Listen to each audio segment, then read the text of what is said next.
The next session, we're going to move on to our first panel discussion. Over the past number of years, we've seen an increase in branded hotels, particularly fashion branded hotels. The next session is going to look at what can we expect from the, how have those fashion branded hotels performed, and what can we expect from them, and what can they expect from the hotel market going forward. So I'm going to introduce your host. Jennifer Fox is a global advisory board member for Bench Events. Bench Events, of course, who are behind the whole AHIC concept. And Jennifer is going to introduce the panelists. So please welcome Jennifer Fox to the stage. Thank you. Thanks, everybody. Good afternoon, and welcome to our panel. It's great to be back here in the Middle East, and particularly here in Ras Al Khaimah. I'm very pleased to introduce my panel for today. Firstly, Tony Kurz. Tony is the Chief Executive Officer and Director of the Brandmark Collective. So welcome, Tony. Marc Dardenne. Marc is the Chief Operating Officer of PIF and the Amaala Resort. Welcome. And now I'd like to introduce Valeriano Antonioli, and Valeriano is Chief Executive Officer of the Lungarno collection. I've got some problem hearing. I'm having difficulty with this, sorry I can't hear, but anyway. Yeah. Great, well, let's get started. Firstly, I thought it'd be great for everybody to have a chance to hear directly from the gentlemen a little bit about their companies and what it is they're focused on. So I'm going to start down this end. So I'll start with you, Tony, if you could tell us a bit about the Brandmark Collective. Sure. Brandmark Collective is really in the niche space of taking already globally known brands with an inbuilt customer base into the hospitality space.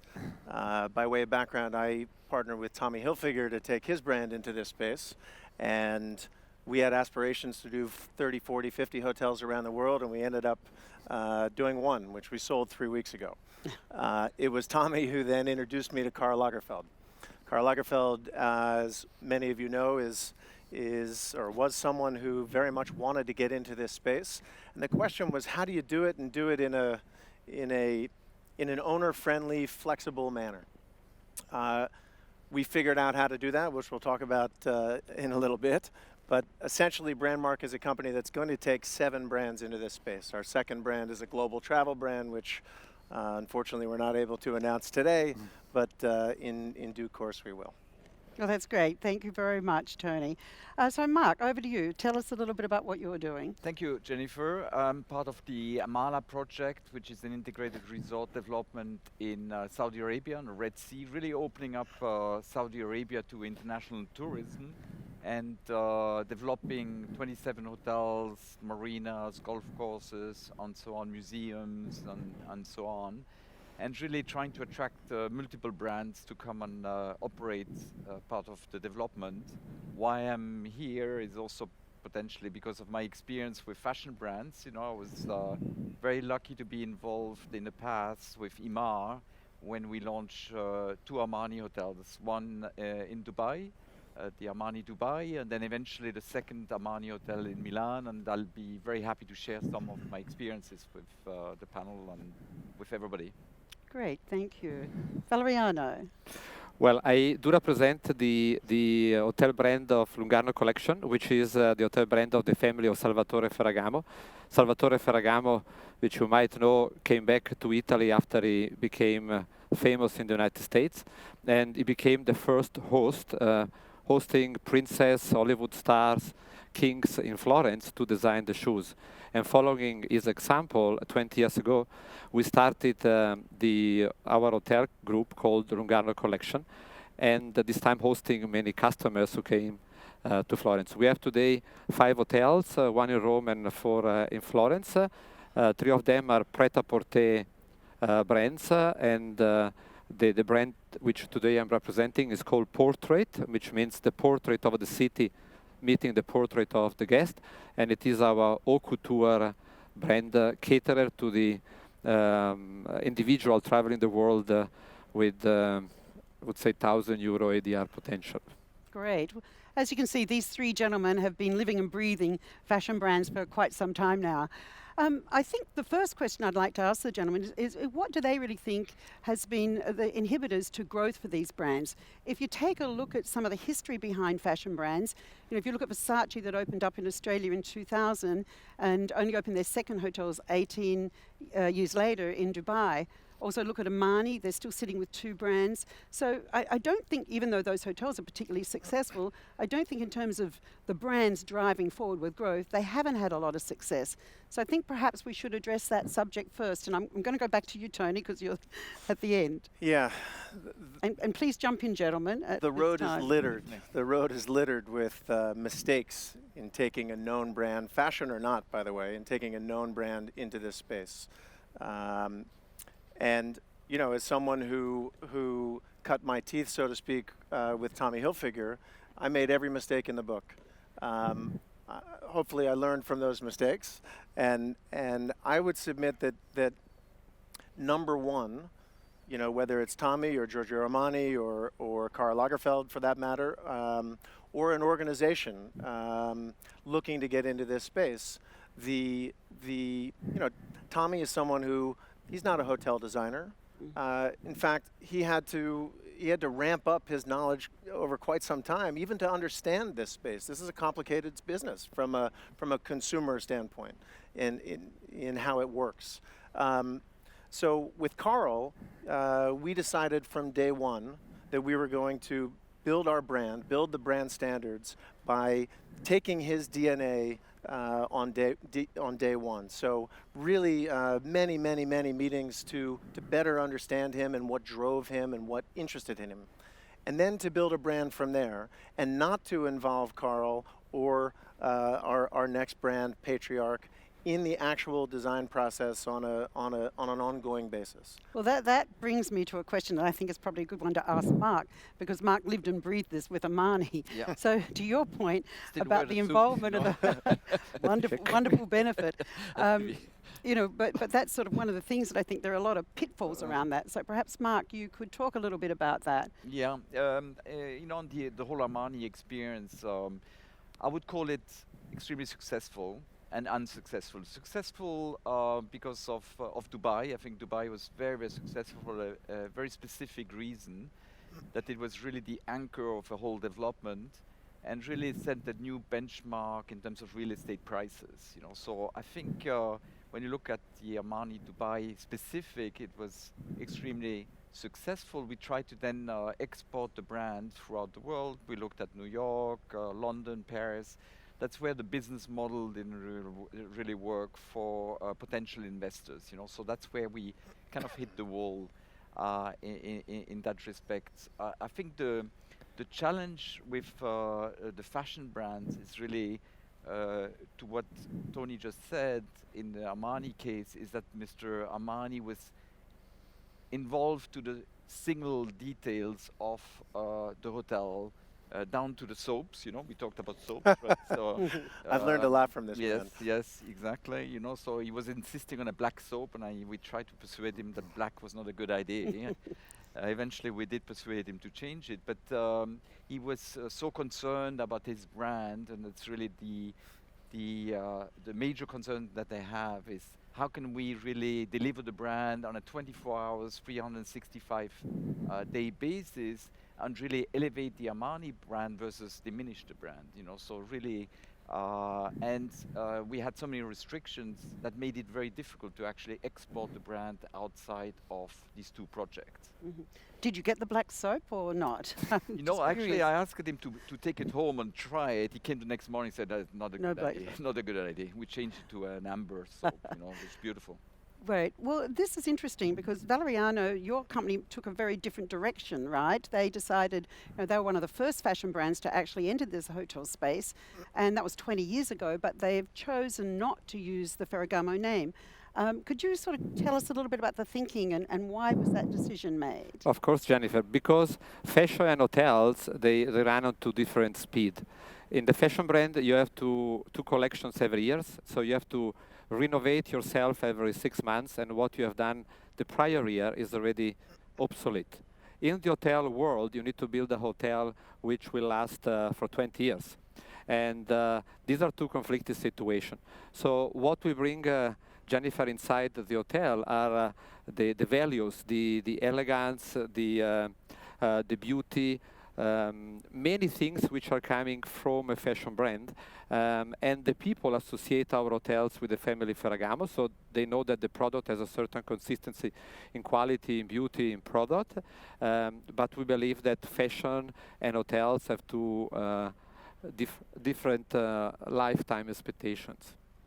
So do you think the consumer is willing to pay more for a hotel? Do you think there's a RevPAR premium to be gained? If I can answer that, I would Yes. say yes, because both our portrait hotels in Roma and in Florence are respectively number 1 and number 2 in RevPAR generating. We run with an ADR of around €1,000 on the yearly basis, because being associated with a fashion brand, at least in our case, it gives to the consumer an association to an inspiring brand, to beauty, to elegance, in our case to the made in Italy, which eventually forms a premium on your ADR. Mm-hmm. Yeah, I would agree with that, if I can jump Yes, in sure. also here. And nowadays, it's all about differentiation. How can you really differentiate your product to, obviously to get a premium on your rates? And today it's all about lifestyle, especially on the luxury segment, where it's not only about a nice room and good food, but it's the whole experience, the music, it's the atmosphere, and that's what you're trying to sell. And it's really looking at, for example, an Armani brand is really a lifestyle brand, right? Because he does anything from shoes, from hotels to obviously fashion. So that's really a proposition that we're selling, and people are buying into that proposition versus just having a room to spend the night. Mm-hmm. I would submit to you that in an aspirational market or aspirational markets with up-and-coming consumers, there's a stronger possibility for a higher RevPAR, higher ADR than in truly mature markets like, say, London and New York, because there are, let's call it, fewer aspirational consumers. That's what we have found. So what about things such as, the big brands and what helps drive their business to not only the brand, it's their loyalty program. How do the smaller fashion brands counteract, not having a loyalty program and not having the budgets to have big systems and big reservation system? So how do you think the fashion brands that we have today and moving forward are managing that, or how do you manage that? I mean, it's what we did. Obviously, we clearly recognized what we didn't have the large distribution, we didn't have loyalty programs, so we really focused on recognition and tailoring the experiences to every individual, and creating incredible experiences, memorable experiences that really kind of transform. It's like transformative experiences from an emotional point of view, from an experience point of view, etc. That really outvalues any points or any loyalty points. So in a sense, you think it's a weakness, but you can make it an opportunity. Specifically, again, in the ultra luxury segment, where people are looking for something that is not standard. They're looking for something unusual, and they are really looking for these transformative experiences on the bragging right to say, I've been in the only Armani hotel, or in your hotels that are very individual, and this is kind of that segment, and that's where you eventually get that premium. Right. I've just noticed we've only got 2 minutes and 6 seconds to go. Come on. So yes, I looking was at the wondering why we have So sorry. 15. Oh, good. Oh, we have 15 minutes. We've got 15. Good. I'll stop Okay. panicking then. I'll Right, try and got it. hurry them up. Good. Okay. Sorry. So, Tony, one of the things that you and I have spoken about, and it was on. This is a sad thing to talk about. But when I heard of the death of Karl Lagerfeld, who I've always been a huge fan of, I thought about you and your company, and I wondered, how does that have an impact, and how did you view that for, the future of your Karl Lagerfeld brand? That's a great question, and the reality is, we knew that he wasn't going to be around forever from the get-go, and wanted to create a brand that could stand the test of time without him, like Chanel used to be Coco Chanel. Dior used to be Christian Dior. Laurent used to be Yves Saint Laurent. We always had the vision that Karl Lagerfeld would become the Lagerfeld or Lagerfeld. And that actually had a lot to do with why we developed the brand up front, and that other interior designers could interpret Karl.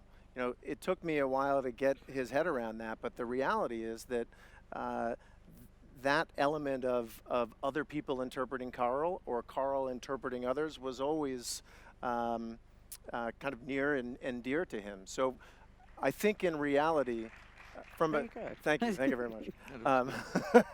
I think in reality, from a commercial perspective, it may end up being even better as a legend. Yes. Well, that's, you know, another thing too, I see that in a very similar way, that people will want to stay there because they were very big fans of him in his day. But another thing, remember, you know, the issues that John Galliano as a designer had many years ago. Now he's not going into the fashion space, but that's also a bit of an issue if there's any reputational risk. Sure. If a developer takes a brand and then, you know, designers get caught doing things that they shouldn't be doing, and you've got a reputational risk. How do you get around that? But if I may answer Yes. that, in our case, we don't call our hotels Ferragamo hotels. We call them portrait. So we are very differentiated. Fashion is for a 6 months lifetime. Hotels, they have to stay there for 20 years. So we create a total separation of lifetime expectation. But what it counts eventually is the experience that the guests have at the end of during their stays. And this is what really makes the difference between a brand that can stay long on the market, a hotel brand, and a fashion hotel brand which stays only for a couple of hotels. I think we found the way of personalizing the stay in a way that we do with the haute couture fashion, where we build the dress around the body of a beautiful lady. So at the portrait, we build the experience of the guest around their needs. That's why we call it portrait, because that's the portrait of the guest meeting the portrait of the customer. And the Ferragamo attitude helps to build the experience as it does building a haute couture dress. But I think that's very good, but I do think that because you're not using the Ferragamo name, you're less risky. But when you're using an Armani, or I just read that, you know, a couple of different other brands are looking to come into the market, and watch brands where they've got family names. I think when you use the family name, you are at a greater risk, and, you know, you'd have to think about how you'd mitigate that risk. Do you have a view on that, gentlemen? Yeah, Marc? I think I agree. I agree to a certain extent, right? Absolutely. So to differentiate the brand from the founder, in the Armani case, obviously Mr. Armani is still very active, you know. So there it was difficult in a sense that he really wanted to be involved in every single detail. And what you said about fashion, the first thing he told me when he came to Dubai to see the hotel, he said, you know, I'm panicking. I designed this hotel 4 years ago, and I want to change everything. I said, Mr. Armani, we can't change. We have, you know, 20 kilometers of curtains. I can't change. And he was very nervous, you know, because obviously it's his name. His name is on the and that's to the point, I think, that Valeriano had. Valeriano. Sorry. I think that was to the point that you had about fashion is 6 months, because there are 12 months. two different length of life. Fashion is very volatile. Hotels. Absolutely, you know, and so it was an interesting exercise because also to transfer his brand and himself and his attitude into a hospitality brand. And one of the things I told him, I said, wow, I can't believe that you are so approachable, because we told our colleagues, please, no selfies, don't take pictures. And he was the first one to take selfies and talk to our colleagues and be approachable. I said, I'm so impressed. And people, you know, our staff or our colleagues are so happy that you are so. I said, look, if I'm not approachable, my brand is not approachable.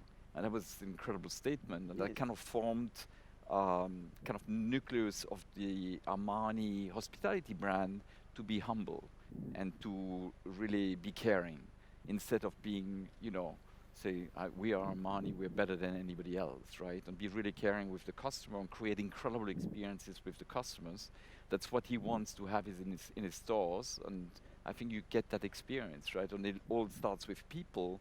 So we needed really to find colleagues who had the right attitude, and I always say big heart, and really could really understand the essence of the brand. And that, I think that made the difference in the hotel. And what about when you selected your employees? Did you take a different approach from a traditional, and we've all worked in traditional environments, did you take a different approach to training and development than perhaps you would? No, absolutely. At first, it's an attitude. It's an attitude. We selected people without much experience, but an incredible attitude, big heart, you know, service-oriented clearly. And then the technical skills we can always train. And the look, I think. And the look, you know, on the look, you know, absolutely. It has to have a look. You're on stage. And it's a stage, and people are show people, right? So extrovert, show people. And then we didn't script. I worked for Ritz-Carlton in my career. Yes. And Ritz-Carlton is a fantastic company, and I think they're great, but very scripted, you know. So we would tell, I mean, the grooming standards for our ladies were 5 pages, right? So what you can and cannot do and don't do and don't do. With Armani, we said, look, the main issue is make the customer happy and make sure they come back, right? So, and we give you the tools and give you the freedom and empowerment to create an incredible experience, and then let them go. And they made a lot of mistakes, and we made mistakes, but at the end of the day, I think that's the outcome. So we told them about the outcome versus the scripted ways to go and what to do about the business. And that's how also young people reacted to, and they really enjoyed the brand because they could be themselves. And actually we do the same, because portrait is the portrait of the guest, meeting the portrait of the city, and we are the facilitator of this haute couture approach. In the world of haute couture, you design the suit, the pants, tailor-made only for that specific customer, and that only.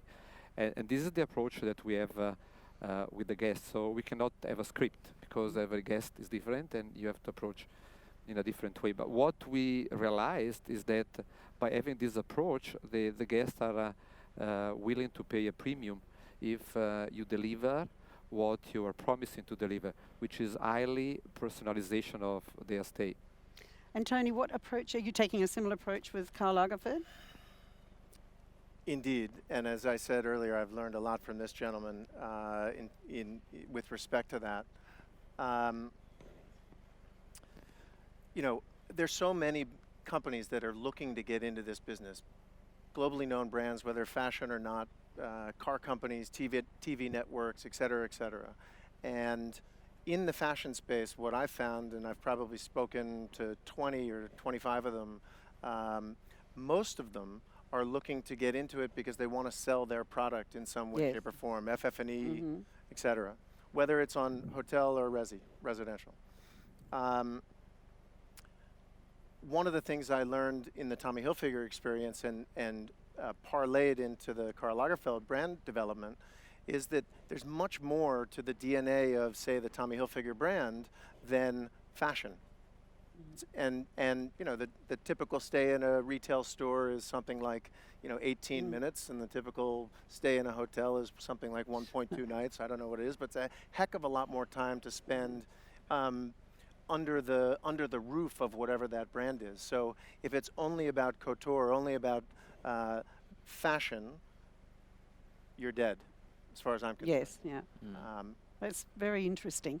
Now, I've just been given the 5-minute mark, which I think is now 4 minutes. So I think we'll take a couple of questions if the audience has anything to ask. No? Okay, so we'll use this 4 minutes to wrap up on the stage. There's one right there. All right. Can't see anybody. Sorry, I can't hear you.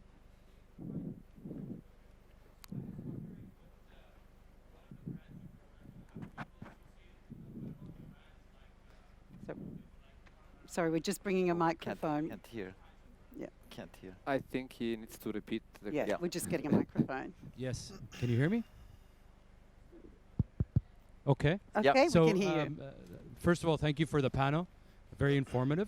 One question, a lot of the brands that you are talking about or dealing with are brands that have people associated with them, figures that are publicly known. What about brands like Baccarat, like Bulgari? How do those differ when you go through the branding of those types of brands, where the figures are not necessarily very tangible or known to the public? Great question. Who'd like to take that? I was ready to. Why don't you all take it? Jump in. Jump in. Go. I was just going to say that it's a lot more simple when there's no patriarch or matriarch involved. That's my experience. But at the end of the day, to my last point, when you break down whether it's Baccarat or Hilfiger or pick a brand, Mercedes, you're really breaking that existing brand that this room considers it to be into its core. Why did it start? Tommy Hilfiger, very few people know this, but he wanted to be a rock star, right? But he was tone deaf, so he decided to dress them. Nobody really knew that. But today, 35 years later, the core of music is still quite relevant corporately within the Tommy Hilfiger organization and within their DNA. So taking that little piece of data as an example and extrapolating that into a hospitality experience, that's where this nuance lies. And hey, if it's Baccarat with its own history and DNA, to me that's much easier than also dealing with someone who is alive and standing right next to you saying, I don't think so.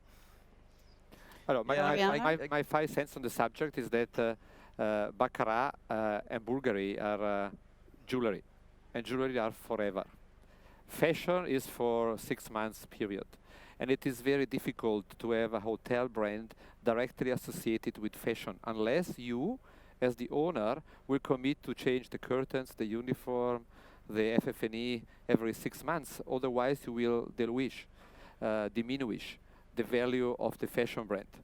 Take Armani. You didn't go with the fashion brand into hotels. You went with the furniture brand which furniture is also for a 10 years period.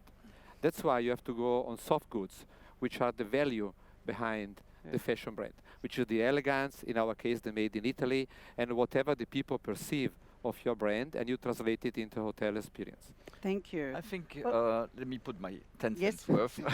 you put 5 cents, I put 10 cents, but 50. We've got 1 minute, Marc, so let you wrap. I think it's the key is also, one thing is to create an atmosphere on beautiful furniture and, Baccarat and Armani and everything.